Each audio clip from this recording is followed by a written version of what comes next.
Hello, my dear viewers. We're here with the Rose family, charming Svetlana and Joe, of course. Yeah, so we're talking Russia again and difficulties of moving into Russia because there are some difficulties. Yet, as you can see in the background, we're in Moscow, not on the Côte d'Azur, but it's very nice. It's very nice. Beautiful. Yeah, very beautiful. And we're handsome, all of us three. Of course, So, of course. So it's all very nice. Not forget to subscribe and like and check out Joe and Svetlana's. Sorry. You got this, man. The Roses channel. Very interesting channel. Lots of unique stuff about Russia from a Western point of view. So the link is in the description below. Joe, tell us, is it difficult to get into Russia, and why do you think it is, if it is? So there are some difficulties. Actually, I asked him for these questions ahead of time, because in our previous video, it was off the top of my head.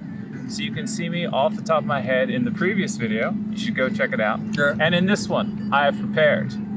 So, 3 reasons why I think that it is difficult to move to Russia.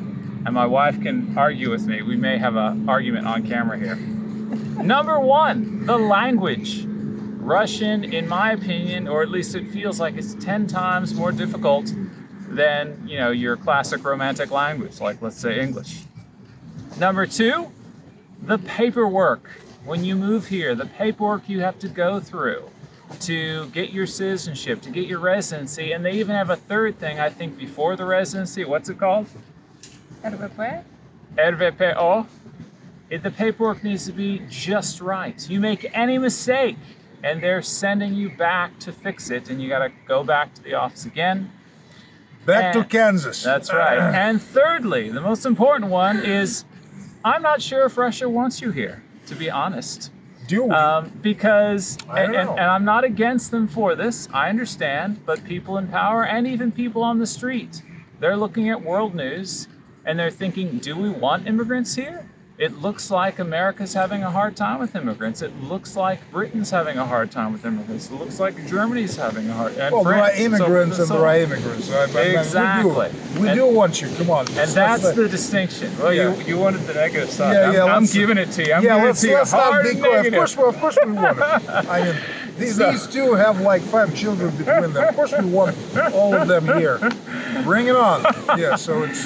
But I would say that what you want to make the distinction, Russians and just anyone in the world, is there's legal immigrants and there's illegal immigrants. And that doesn't mean you're racist to say that. If you have illegal immigrants, you've got people that are learning from the first step into the country to break the law. And that's not what you want.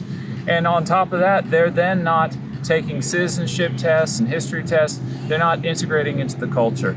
When America was a younger nation, they had lots of immigrants and it was good, and they were really integrating all these people into American culture. Ellis Island, remember? Exactly. My family went through Ellis Island. In fact, genetically, most Americans are German or Irish, I believe.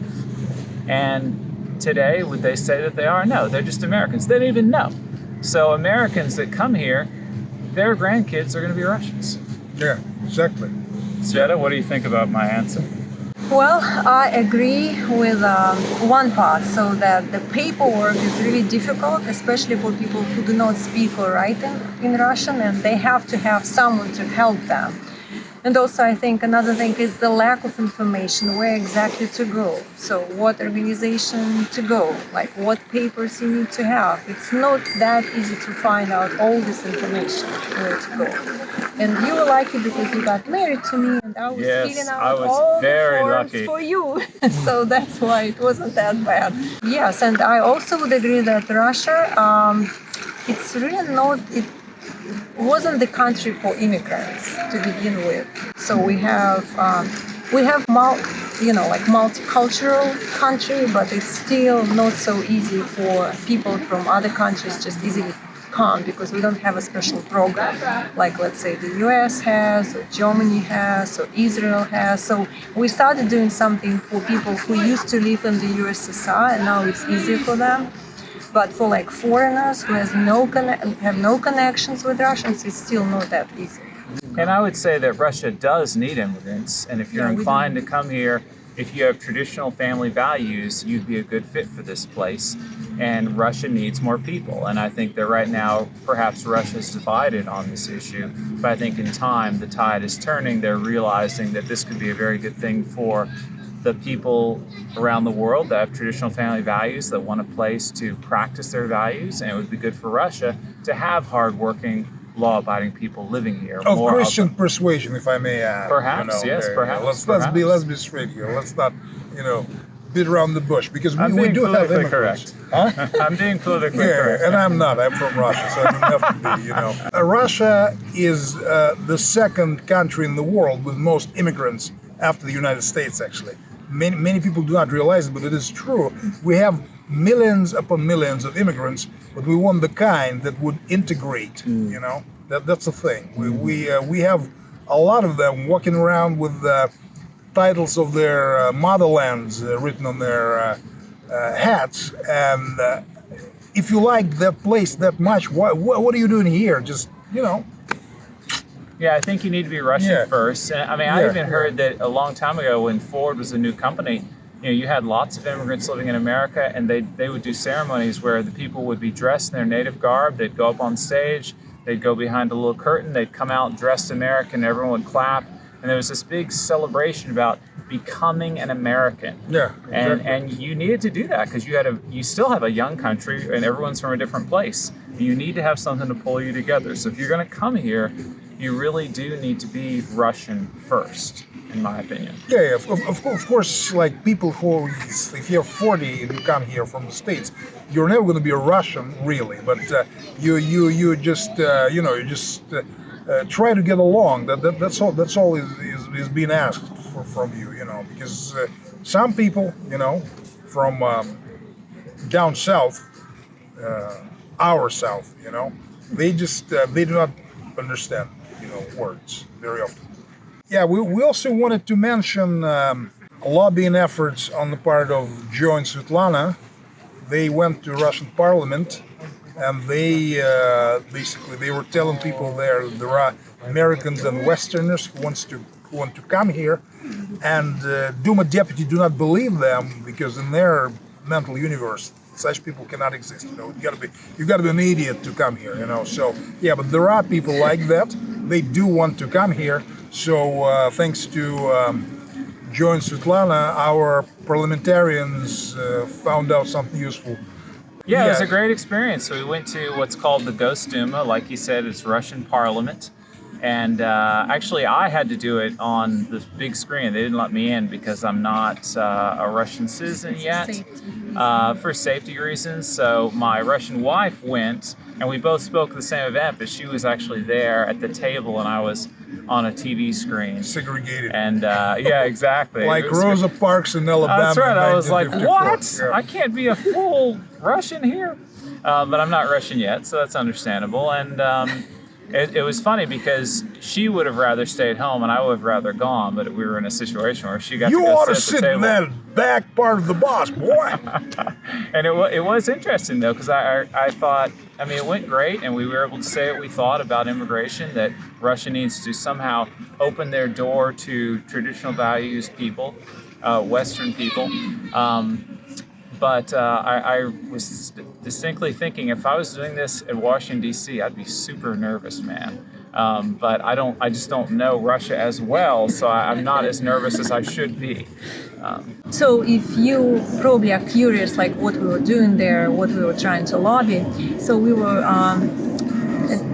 suggesting to change some laws and make it easier for foreigners to come. Let's say there are so many paperwork they have to fill out, so we were thinking and talking about maybe reducing the amount of paperwork and just help people to have a clear understanding, more information how to come to Russia.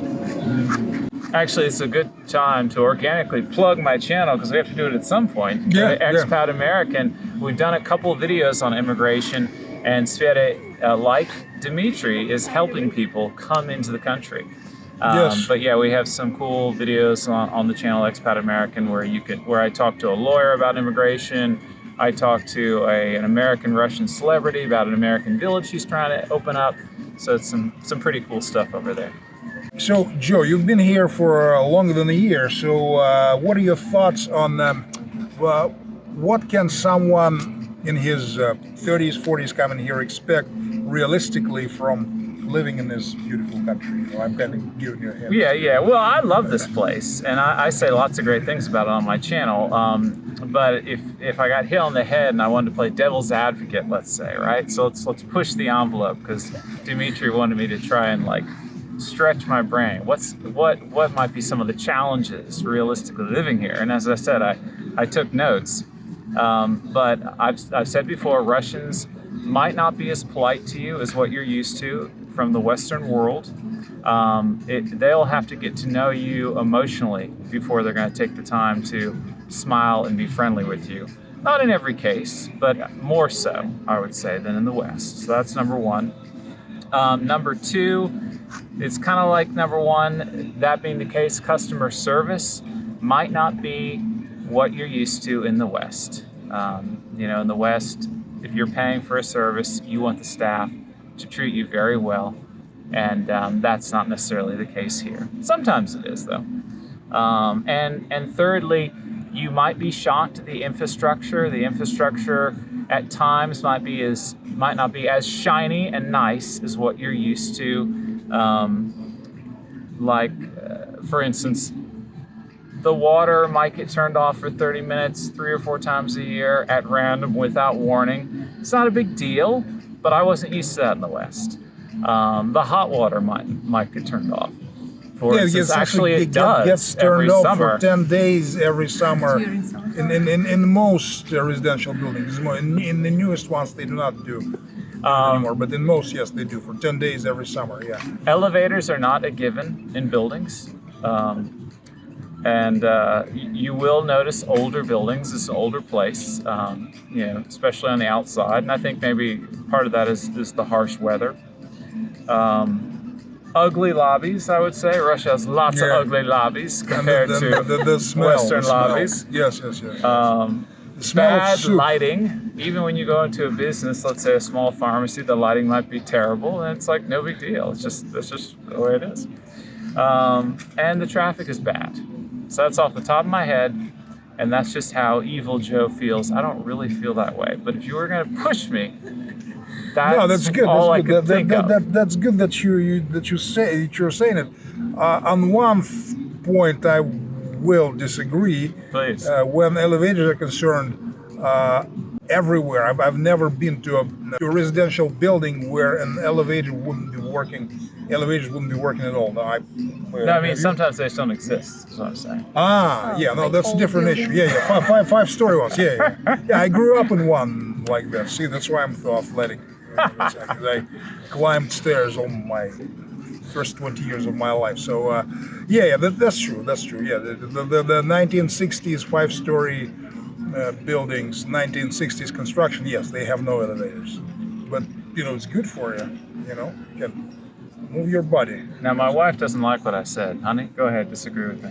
So do I have to say some negative things about Russia? You can disagree with me, say negative things, but just do it loudly, darling, because you're a tiny, cute little woman, and we're outside. Well, I would agree with one thing, that there are no such a thing as small talks in Russia. In general. Yeah. I mean, you can meet someone like at the station and just have a conversation. It's usually with an old lady, but like in shops, in some places where you'll get service, nobody's going to talk to you. The most where they can ask you, do you need a bag to pack your food or whatever. And you often feel that people want to. They just like the words are right, just ready to jump out their mouths, but they're too shy to do it. Right. So, it's just it's kind of, I think, not in our culture. Like yes. We're too serious. We're gloomy folk. I mean, come on. We are grim sometimes, not always. But, cold place. Yes, cold place. So another thing, what I noticed living in the US for almost 10 years, they have they don't call it like that, which is another funny thing. It's not about Russia. They call them bathrooms or restrooms, which none of them is a restroom or a bathroom, but this is how they call them. We call them toilets. Yeah. So straight to the point. That's who Russians are. Yeah, Just yeah, kidding. yeah. Toilets. So toilets don't exist in all the shops like it's in America. So in the US, whenever you go in any that's a good tiny one. small shop, it has to be a Yes, toilet. yes. And my husband explained to me that you can't even open a shop unless you have a toilet in it. So in Russia, toilets are only like in big malls or bigger shops. Or business parks. centers. Yeah. Remember, we go to Disney World and they just have massive, huge bathrooms like every block, Everywhere. like just Yeah. everywhere. Yeah, it's not like that in Russia. For I don't know, free. maybe it's more expensive or I don't know. I think Russia is an older place and we didn't even have these buildings where you can open the toilet. I don't know. That would be Dmitri's question. He knows better. Yeah. Why would I know better? I mean, you've grown up here as well. I mean, You're from that's- Boston. I'm from yeah, I am. Yes, Boston, Mass. There are toilets in every cafe and every restaurant and all that. Yeah, so you can use it. In Moscow, there is no such problem. But if you go into supermarket, they have toilets, of course. It's not like the employees go around with a bucket. They Yeah, use but if it's toilets. like a small but, pharmacy but it is for employees only, not for you. So what you expect from Russia? On the other hand, we have a lot of land, like literally like a lot of parks, a lot of playgrounds for the kids. It's like every 5 square meters you will see a playground, and it's everywhere with a lot of equipment the kids can play, and just a lot of parks, a lot of rivers around the country, a lot of trees, forests. And do you agree? Grass. I would agree. Yes, Yeah, yes. yeah, It's we green do. here 6 months out of the year. Sorry, I'm in a mood to just say rough things. Yes, Theme of the yes. video. Continue. And the women are good looking. The cameraman, you cannot see him, but he's there. He met a very Yes, nice it's Russian an girl. Italian American Adam Sandler holding Yeah, the yeah, camera. yeah. If only you could see him. Yeah, if only you could. Yeah. But he's camera shy, so no, we do not show him. I have one more statement to Okay. close out this video. All right. So again, with the theme of trying to push the boundaries, thinking possible negative things, I thought honestly, if I didn't have a Russian wife, would I have moved here? And the answer is no, I would not, because I don't know anyone, I have no connections. Even though things are getting more difficult, let's say in the US, I probably would have just tried to do my best in the political world to try and help change things, and I would have gone down with the ship. Yeah. But what I didn't have, you have, and that is a big, handsome, intelligent, funny man on YouTube to tell you how to come to Russia, and here he is. Oh, me too? All right. So do not forget to subscribe, like, and check out Joe's channel if you haven't so far. And thank you guys very much, everyone. And welcome to Russia. Welcome to Russia.